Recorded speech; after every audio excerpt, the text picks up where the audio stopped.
उपस्थित धर्म प्रेमी, श्रद्धावान, जिज्ञासु भाइयों तथा सुशील बहनों,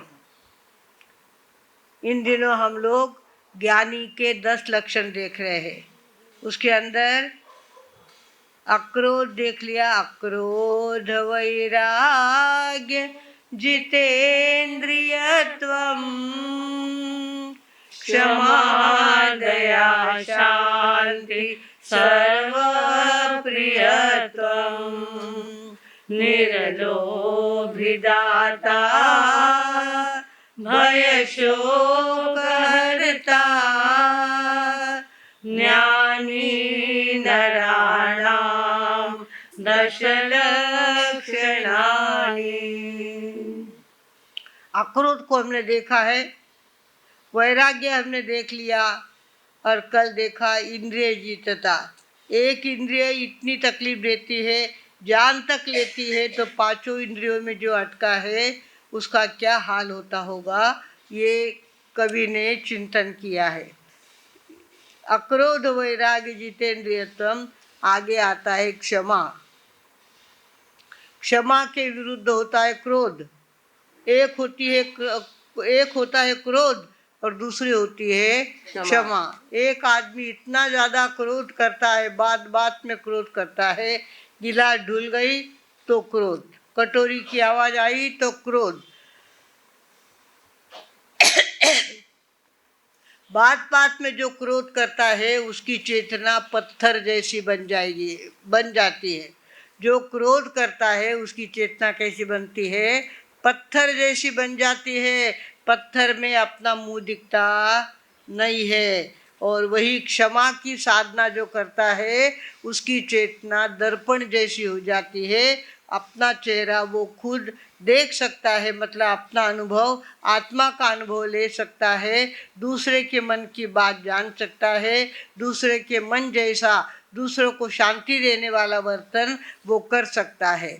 तो क्रोध करने वाला पत्थर चेतना वाला बन जाता है, और पत्थर तो जख्म करने वाला होता है, पत्थर वजनदार होता है, पत्थर में कोई अट्रैक्शन होता नहीं है। ऐसे क्रोधी व्यक्ति से लोग 10 हाथ दूर रहते हैं। नको रखने जावरच नको, वो घणं बेकार आदमी है, काही फटकन बोलतेला तो आपला सर नहीं होणार। इस तरह से आदमी क्रोधी से 10 हाथ दूर रहता है। और वही अगर क्षमावान व्यक्ति हो तो आदमी और नजीक जाता है, और उसके मन के जैसा करता है, और उसको शांति देता है। भगवानों, क्रोध और क्षमा में बहुत बड़ा अंतर है, और इसके लिए क्षमा ज्ञानी का गुण बताया है। खास करके हमारे देश में जो साधु संत बनते हैं वो ज्ञानी होते हैं, अंतर का उनको ज्ञान होता है, और ज्ञान के साथ वे भिक्षुचर्या अपनाते हैं।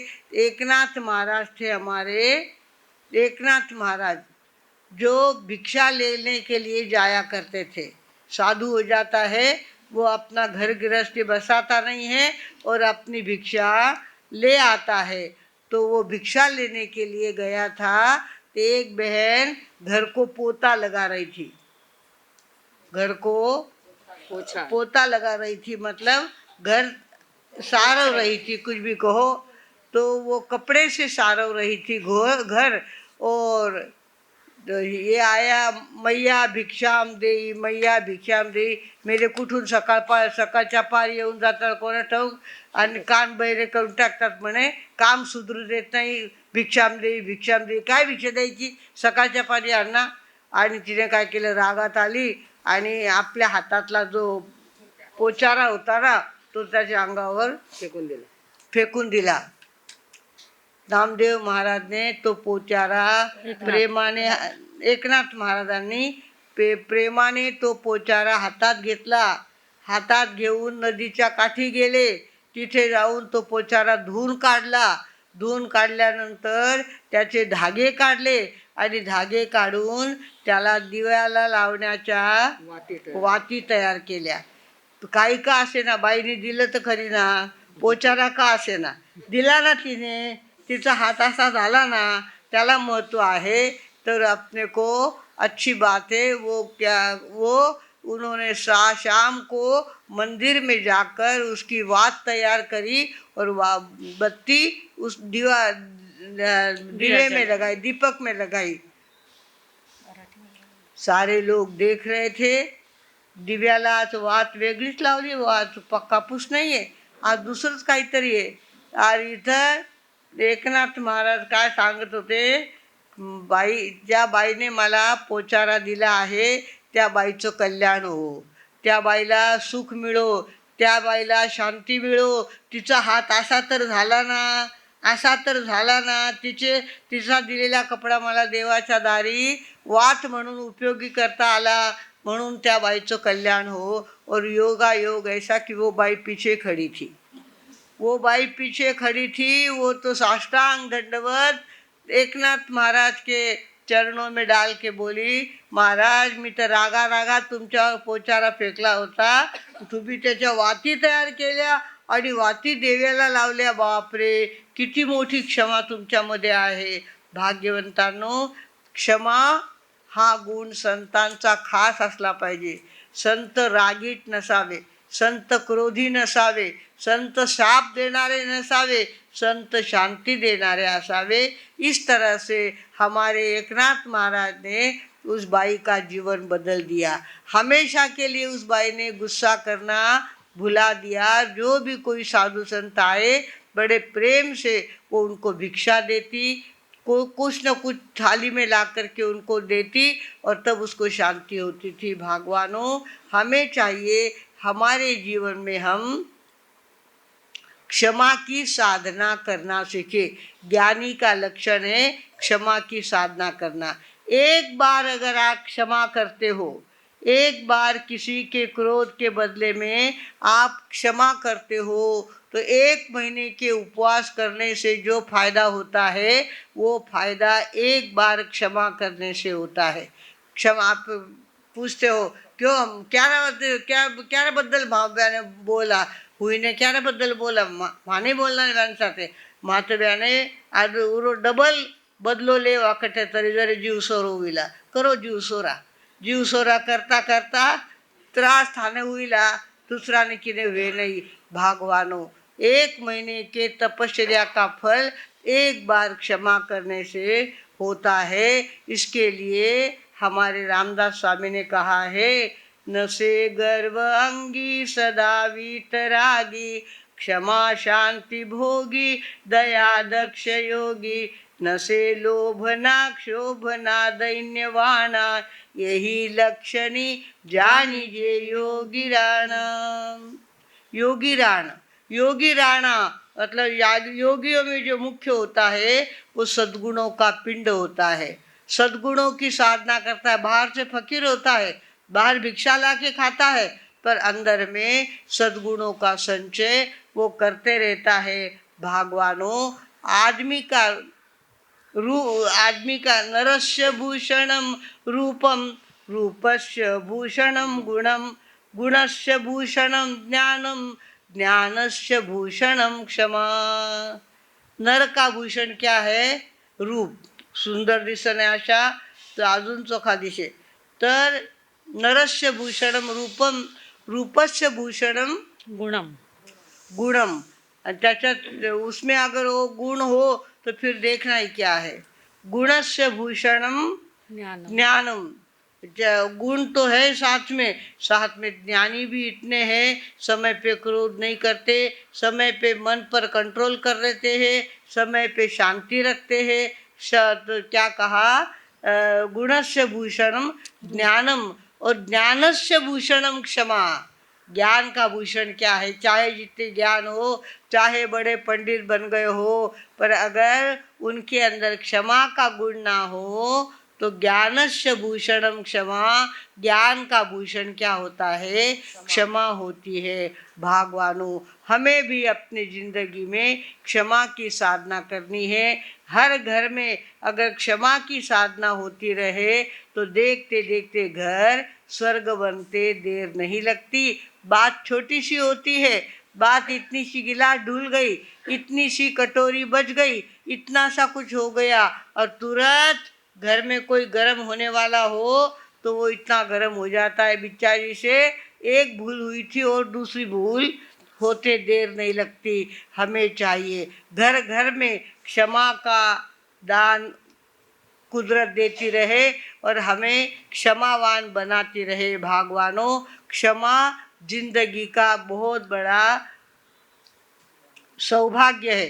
क्षमा जिंदगी क्या बहुत बड़ा सद्गुण है। और हमें चाहिए कि मैं तो ना इंद्रिया हूँ ना मन हूँ। मैं कौन हूँ? मनोबुद्धि हंकार चित्तानि नाहं, न च श्रोत्र जिह्वे न च घ्राण नेत्रे न च व्योम भूमिर्न तेजो न वायु चिदानंद रूपः शिवोऽहं शिवोऽहं चिदानंद रूपः शिवोऽहं शिवोऽहं। मैं चिदानंद स्वरूप आत्मा हूँ। ये ऊपर से लगने वाले सारे कर्म हैं बादल की तरह। जैसे सूर्य के आगे बादल आ जाते हैं और सूर्य का प्रकाश कम हो जाता है, ऐसे आत्मा के ऊपर कर्मों के बादल छा जाते हैं और आत्मा का प्रकाश कम होने लगता है। उसकी चेतना पत्थर चेतना बन जाती है और वो अपना चेहरा उसमें देख नहीं सकता, अपना अनुभव ले नहीं सकता, ध्यान कर नहीं सकता, धर्म में उसका मन लगता नहीं है, साधु संत उसको अच्छे लगते नहीं है, उसको अच्छी बातें अच्छी लगती नहीं है और बुरी बातों में बिना बुलाए वो तैयार हो जाता है। कुछ ऐसे लोग होते हैं पत्थर चेतना वाले। क्रोध करने वाले लोग पत्थर चेतना वाले बन जाते हैं और पत्थर चेतना आदमी से अच्छा काम नहीं करने देती। भगवानों, मैं कौन हूँ? चिदानंद रूप शिवोहम शिवोहम। मैं शिव स्वरूप हूँ, कल्याण स्वरूप हूँ, मंगल स्वरूप हूँ। और मैं कौन हूँ? आत्मा हूँ, मैं शरीर नहीं हूँ। क्या कहा? मनोबुद्धि अहंकार चित्तानि नाहं। मैं ना मन हूँ, ना बुद्धि हूँ, ना अहंकार हूँ, ना चेतना हूँ। मैं कौन हूँ? मनोबुद्धि अहंकार चित्तान नाहं, न च श्रोत्र जिह्वे न च घ्राण नेत्रे। श्रोत्र यानी कान भी मैं नहीं हूँ, नाक भी मैं नहीं हूँ और आँखें भी मैं नहीं हूँ। न च श्रोत्र जिह्वे न च घ्राण नेत्रे। फिर क्या मैं कौन हूँ? चिदानंद न च व्योम भूमि न तेजो न वायु। आकाश भी मैं नहीं हूँ, अग्नि भी मैं नहीं हूँ, वायु भी मैं नहीं हूँ। वायु मेरे नाक में आती है जाती है आती है पर वो मैं नहीं हूँ। न च व्योम भूमि न तेजो न वायु चिदानंद रूप शिवोहम शिवोहम। मैं तो शिव स्वरूप आत्मा हूँ। और उस आत्मा को चाहिए कि वो ज्ञानी के लक्षणों को अपने जीवन में उतारने का ध्यान रखे। हमेशा ज्ञानी के लक्षण मेरे जीवन में होने चाहिए। रोज आपको एक लक्षण हम कह रहे हैं, अक्रोध वैराग्य जिते, इसका उपयोग आपको घर जा कर के करना चाहिए। यहाँ हम आपके सामने थाली परोसते हैं और घर जाकर इसका प्रयोग आपको करना होता है। बहू से कोई तकलीफ गलती हो जाए, बेटे से कोई गलती हो जाए तो उस समय मैं क्रोध नहीं करूँगा। उस समय में गिलास फूट गई है, कांच की गिलास थी वो फूट गई तो उन्हें क्यों नो कि थारा पीरू लाई कि तू गलास मारी गिलास क्यों फोड़ दी। इस तरह से नहीं कहना, इस तरह से हल्के शब्द नहीं बोलना। और हल्के शब्दों से आदमी हल्का हल्का होता जाता है, नीचा नीचा उतरता जाता है और ऊंचे शब्दों से आदमी ऊपर ऊपर उठते जाता है। भगवानों, हमें चाहिए हम ज्ञानी के लक्षण अपने जीवन में लाने का प्रयत्न करें। बात यह है, साउथ में एक संत होके गए जिनका नाम था तिरुवल्लुवरम। तिरुवल्लुवरम वो क्या करते थे? धागा बुनते थे और उसके कपड़े तैयार करते थे और कपड़े हर बाजार में हर सप्ताह में एक बार बेचने के लिए सिटी में जाते थे। तो कपड़ों का गट्ठर लेकर वे एक सिटी में गए थे। वहाँ उनाड़ और आवारा ऐसे लड़कों का एक ग्रुप था। वो सामने से आया, देखा ये बड़ा संत अपने आप को संत बोलता है, बोले अपने आप को संत बोलता है, इसको गुस्सा नहीं आता, ऐसा लोगों ने कहा है। हमें देखना चाहिए इसको कैसा गुस्सा नहीं आता, हम भी इसको गुस्से में ला के रहेंगे। और उन्होंने क्या किया, उसकी बनी हुई जो चादर थी वो घड़ी उठाई और ऐसे एक टोक से उठाई कि पूरी घड़ी खुल गई। पूरी घड़ी खोलने के बाद उसने पूछा, सस्ताई का ज़माना था तब, तो लोगों ने पूछा इसकी कीमत क्या है? बोले 2 रुपए। पहले 5 रुपए में साड़ी मिलती थी। नासिक में मेरे दीक्षा के पहले 5-5 रुपए में साड़ियाँ मिलती थी और लोग अच्छी तरह से साड़ियाँ खरीदते थे और वो 5 रुपए की साड़ी पहनते थे। आज तो 100 रुपए भी बहुत, 1000 भी कुछ 500 नहीं है। 500 5 के हजार 5 भी कुछ अब है। थाने मालूम 500 500 शिवाय वहाँ तो बाजार छोड़ दियो, 500 60 शिवाय। बरस होगा। कमीत कमी 500 ज्यादा हाँ। कुछ कितो भी। तो उन्हें क्या किया, साड़ी ऐसी खोली और कहा इसकी कितनी कीमत है? बोले इसके 2 रुपए। उसके 2 टुकड़े किए उन्होंने, आवारा लड़कों ने 2 टुकड़े किए और कहा कि इस एक टुकड़े की कीमत कितनी? बोले 1 रुपया। दूसरा और टुकड़ा किया, इसकी कीमत कितनी? 8 आने। इसकी वो 8 आने का ज़माना था, 4 आने 8 आने 1 आना चलता था, तो बोले 8 आने। उसके और आधी करी, इसकी कितनी कीमत? 4 आने। और कहा कि ये 4 आने लो और एक टुकड़ा हम ले जाते हैं। बोले बेटा ले जाके क्या करोगे? साड़ी अगर लेते तो घर पे काम आती पहनने के, और ये 4 आने का टुकड़ा ले जाके तुम क्या करने वाले हो? तुम्हारी ज़िंदगी खराब हो रही है, इसका मुझे दुख है। और तुम्हें चाहिए कि समझदार बनो, अभी तुम्हारी उठती उम्र है, बढ़ती उम्र है, और ऐसे में तुम समझदार नहीं बनोगे, ऐसा काम करोगे तो कैसा काम चलेगा? इस तरह से लोगों ने उसको तिरुवल्लुवरम ने उनको संभाला, समझाया, और उनके बाद ध्यान में आ गई अपन ने एक साड़ी खराब कर दी 2 रुपए की। पहले 2 रुपए की कीमत 200 जितनी थी।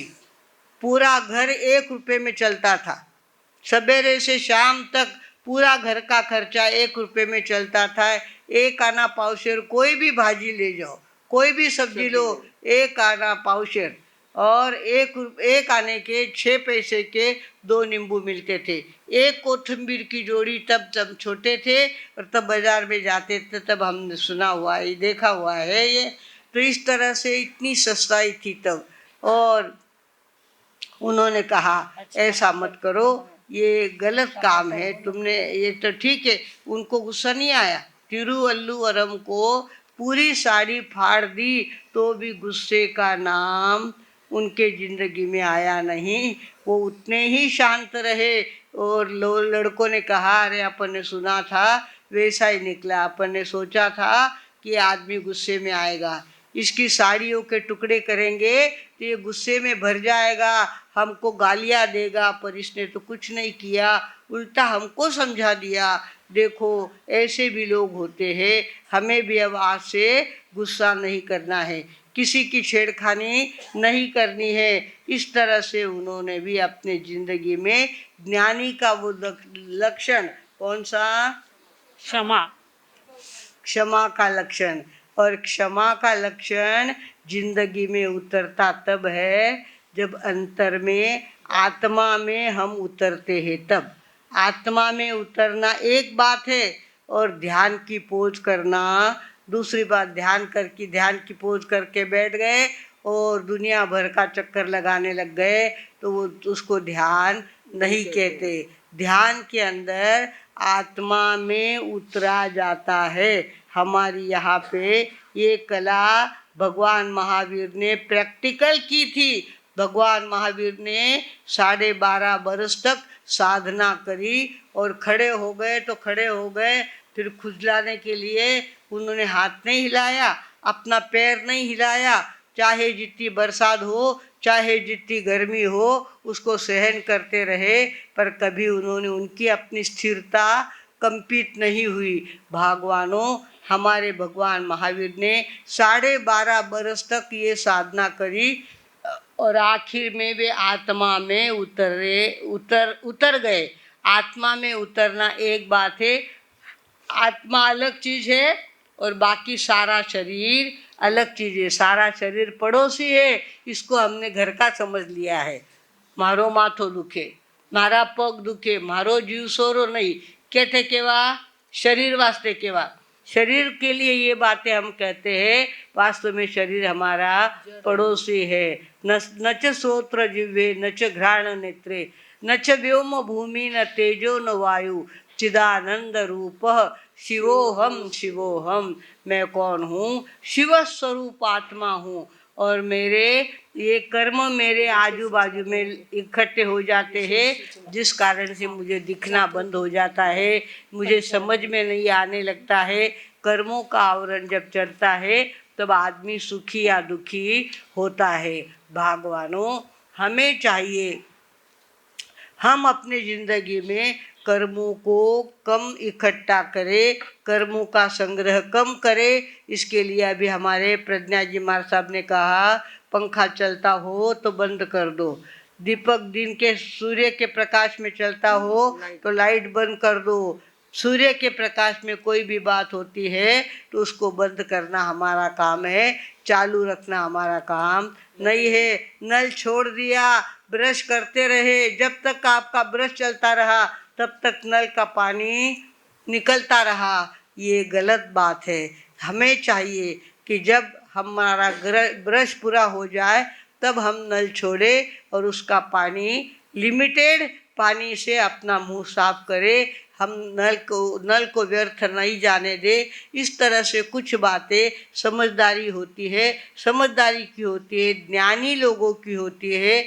और ज्ञान अंतर से आता है, ज्ञान बाहर से नहीं उगाया जाता, बाहर से नहीं लिया जाता, अंदर में वो जगना चाहिए। अंतर से ये सूझबूझ आनी चाहिए। अंतर से जैसे जैसे सूझबूझ आती है वैसे वैसे हम अपने जीवन में आगे बढ़ते हैं।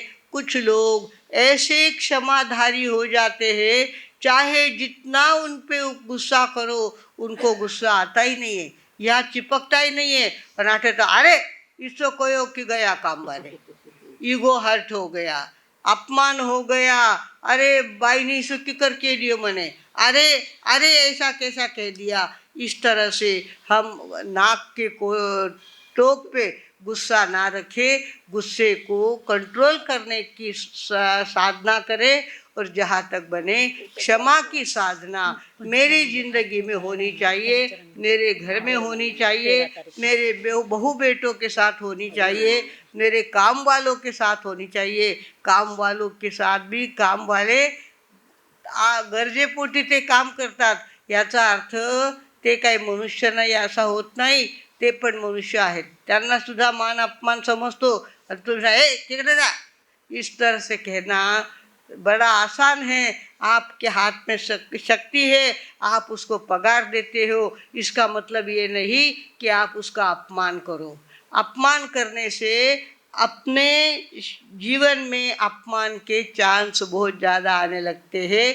दूसरों का अपमान जब हम करते हैं, हमारा अपमान कौन करेगा इसका पता नहीं लगता। इसके लिए ज्ञानियों ने कहा है, क्षमा की साधना चालू कर दो, आज से ही चालू कर दो। चाहे जितना मन के विपरीत कोई बात हो, सब्जी में नमक ना हो, सब्जी में जैसा चाहिए वैसा टेस्ट ना आया हो, पर मैं गुस्सा नहीं करूँगा, क्षमा करूँगा और समझ लूँगा बात को। इस तरह से अगर आदमी धीरे धीरे ज्ञानी बनने का प्रयत्न करे तो देखते देखते एक दिन हमें भी महावीर होना है।